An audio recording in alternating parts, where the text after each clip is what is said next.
केन्दुझर नूतन जिला शिक्षाधिकारी भाव पूर्णचंद्र बरिहा योगदान।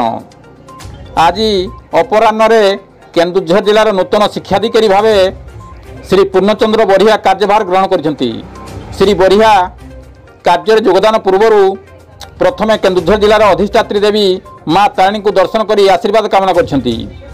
घटगाँ माँ तारिणी दर्शन समय ओस्टार प्राक्तन राज्य संपादक कान्हूचरण सामल, राज्य ओस्टा कार्यकारिणी सदस्य ज्ञानदेव, एबीओ वेणुधर आचार्य, संजय कुमार पलई, डीओ ऑफिसर मुख्य किराणी प्रकाश कुमार नायक, शिक्षक नेता सुरेश कुमार नायक, सीआरसीसी विजय बेहेरा, मुरलीधर महाकुड़ प्रमुख पुष्पगुच्छ दे स्वागत करथिले।